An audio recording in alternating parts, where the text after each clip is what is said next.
انسان کے لیے ضروری ہے اس کے رب کا حکم ہے۔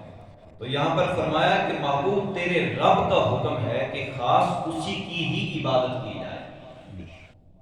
خاص اسی کی ہی عبادت کی جائے، کسی اور کے آگے سجدہ نہ کیا جائے، کسی اور کے آگے نہ جھکا جائے، کسی اور کو سجدہ تعظیمی نہ کیا جائے، صرف اور صرف سجدہ کس کو کرنا ہے؟ رب تعالیٰ کو کرنا ہے۔ حضور علیہ السلام کی بارگاہ کے اندر صحابہ نے سوال کیا، یا رسول اللہ یہ درخت بھی آپ کو سجدہ کرتے ہیں، جانور بھی آپ کو آ کے سجدہ کرتے ہیں، تو یا رسول اللہ پھر ہم زیادہ جو ہے وہ رکھتے ہیں، حق رکھتے ہیں کہ ہم آپ کو سجدہ کریں۔ محبوب کریم علیہ السلام نے ارشاد فرمایا، اے میرے صحابہ، اللہ کے علاوہ سجدہ کسی کو جائز نہیں ہے، اگر اللہ کے علاوہ کسی کو سجدہ جائز ہوتا تو میں عورت کو حکم دیتا کہ وہ اپنے خامد کو سجدہ کرے۔ تو اس لیے اللہ کے علاوہ سجدہ کسی کو بھی جائز نہیں ہے، حرام ہے، اور یہ کفر تک پہنچا دیتا ہے۔ اور اگر اس نیت سے بندہ کرتا ہے کہ یہ خدا ہے، پھر تو ویسے ہی بندہ ختم ہو جاتا ہے۔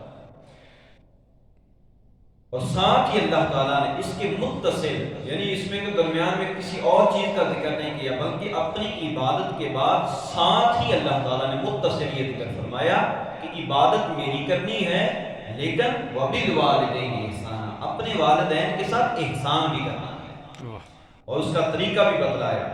کہ وہ کب، کیونکہ جب جوانی کے اندر والدین ہوتے ہیں تو انہیں اتنی خدمت کی ضرورت نہیں ہوتی، وہ خود کما رہے ہوتے ہیں اور اپنے بچوں کو پال رہے ہوتے ہیں، لیکن جب وہ بڑھاپے کو پہنچ جاتے ہیں پھر والدین بچوں کے اوپر جو ہے وہ امتحانات آتے ہیں، آزمائشیں آتی ہیں کہ اب انہوں نے اپنے والدین کی خدمت کس طرح کرنی ہے۔ تو اللہ تعالیٰ نے وہ طریقہ ہمیں بتلایا،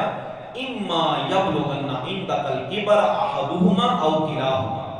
فرمایا ان دونوں میں سے دونوں یا کوئی ایک بڑھاپے کی عمر کو پہنچ جائیں کہ جب وہ تمہارے محتاج ہو جائیں، یعنی جب تم وہ کوئی کام نہ کر سکیں، وہ چارپائی پہ پڑ جائیں یا بڑھاپے پہ آ جائیں، وہ کوئی کام نہ کریں، اب تم کما رہے ہو، تمہاری کمائی انہوں نے کھانی ہے، تو فرمایا پھر ان سے ہو سکتا ہے کوئی ایسی بات ہو جائے یا وہ ایک بات کو بار بار دہرائیں عمر کی زیادہ ہونے کی وجہ سے، تو پھر تمہارے اندر یہ اکڑ، یہ تمہارے اندر تکبر یا تمہارے اندر کو غصہ